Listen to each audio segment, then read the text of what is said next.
look at your Facebook feed, for God's sake.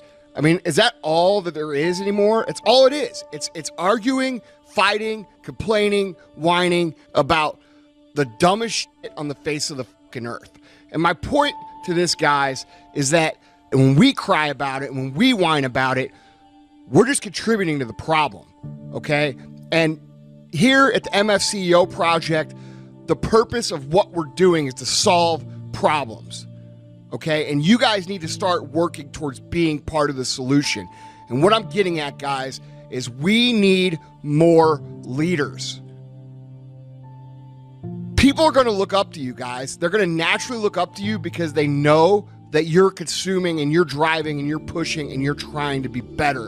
And whether you realize it or not, you are viewed as a leader. Maybe not by everyone, maybe not on social media, but there are people that look at you as a leader, and you have to start being a leader. And what I mean by that, guys, is bitching, crying, moaning, complaining, that doesn't do anything.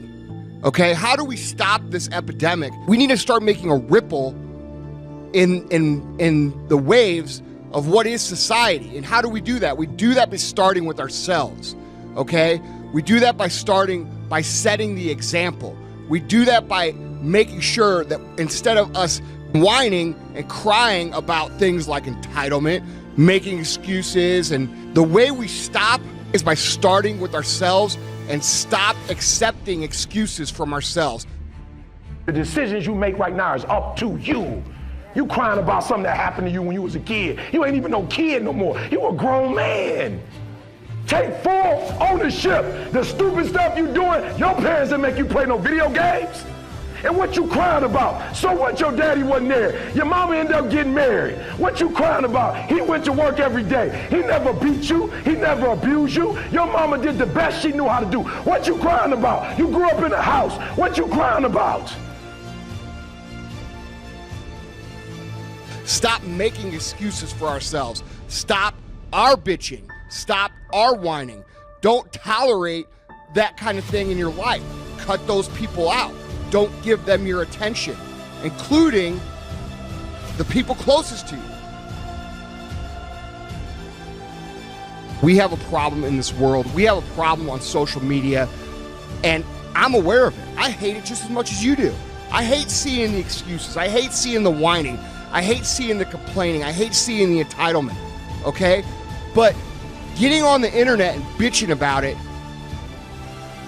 you're not doing anything positive to solve the problem. You was never sexually assaulted. What you crying about? Did somebody beat your butt because you did something you wasn't supposed to do? What you crying about? Nobody just came home and started whipping you.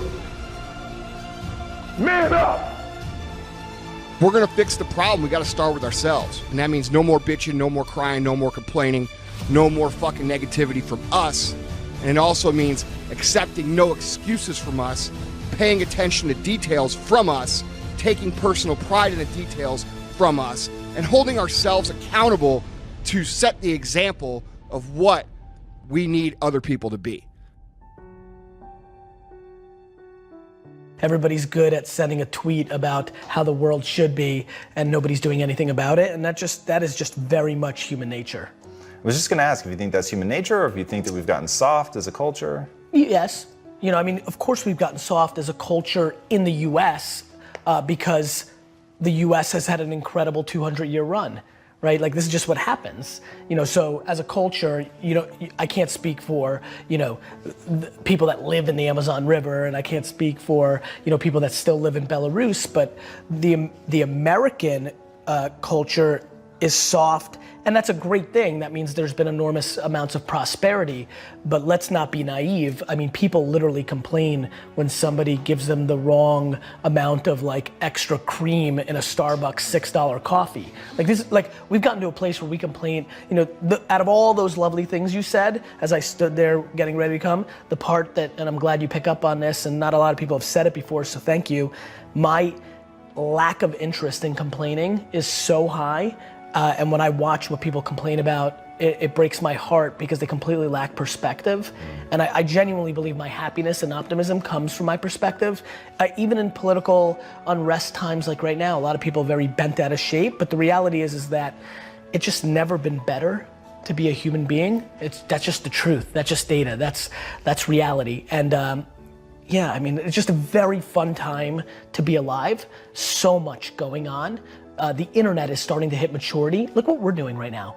This right now, right, would have cost millions of dollars in production and distribution to have the amount of people who watch this just 15 years ago.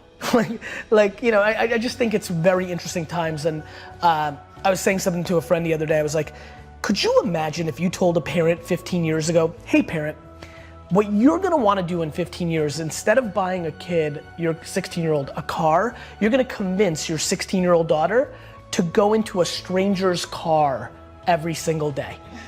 You're gonna pay for your 16-year-old daughter to go into a stranger's car every single day, and you will think that's normal and actually safer than buying that kid a car. That's literally what we're living in now. High net worth individuals in America are preferring to give their kids unlimited Uber to buying a car because they don't want them drinking and driving, they don't trust their driving, and literally they think it's safer for their 16, 17-year-old to go into a stranger's car than to drive themselves. That's sacrilege 15 years ago. Online dating 20 years ago. The weirdest, nerdiest, you're thinking 300-pound white dude in the basement of a kid's car, now it's just completely standard. I mean, if you add in sliding into people's DM on Instagram, it's like 89% of relationships, right? So, you know, I think that we are, I think we're going through a huge transition because all of us, even thought leaders, are grossly underestimating the internet itself, and we're hitting scale, right? We now all are on at all times, and this is now the beginning. I was joking while I was working out this morning to D-Rock. I'm like, D-Rock, you're gonna get replaced by like a Pokemon ball. Like, I'm gonna throw it up. Like, people in 20 years are literally gonna throw something up and just gonna hover 360 and film everything they're doing. I mean, like, it's just an incredible time. And I think the way people look at the world right now, because it's such an incredible time, is actually the quickest tell to who they are.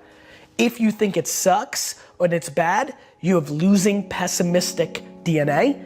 And if you think it's awesome and phenomenal, you have optimistic, winning DNA. And I believe that to be true. And so that's where we're at.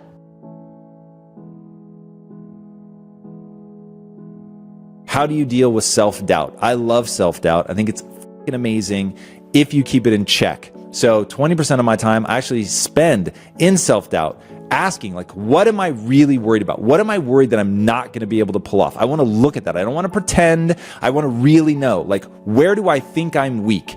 And then I'm going to look at that and I'm going to say, okay, how can I address this through real tactical skills?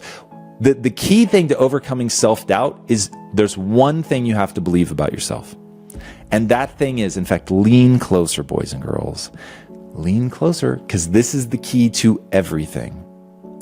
You have to believe humans are the ultimate adaptation machine, that we are wired for learning, growing, improvement, that there is a process in our brains called myelination. It's brain plasticity.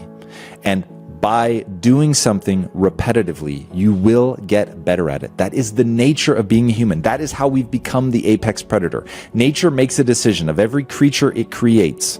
Option one, pre-program everything. Think of a horse. It's born and it can run and jump immediately that day. Humans, on the other hand, are wired for adaptability.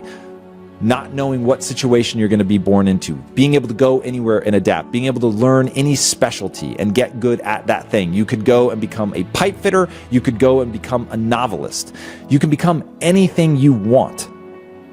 That's adaptability. Now, once you accept that all humans have the ability to adapt, you don't have to believe that you're special or different. You simply have to believe you are a human and you can adapt. Awesome. Now, all the self-doubts about I'm not good enough, just slap on the word yet. I'm not good enough yet. I suck at this thing right now, but I could get better. Once I decide to allocate my mental resources, my energy, my time, my effort to that thing, I can get good at that. That is the only thing I believe about myself. But I just believe to the core of my existence that that is what humans are designed to do. Now it becomes, how tenacious am I? Do you have the willingness to bend over backwards, to break yourself in half, to bleed for the thing that you want to do? Can you fucking David Goggins it? Can you grind so hard that other people think you are literally out of your minds. And are you ready? Because this is the fucking secret. Pushing myself long past pain, boredom, all of that. Those are some of my most joyful moments because I've built that into my system.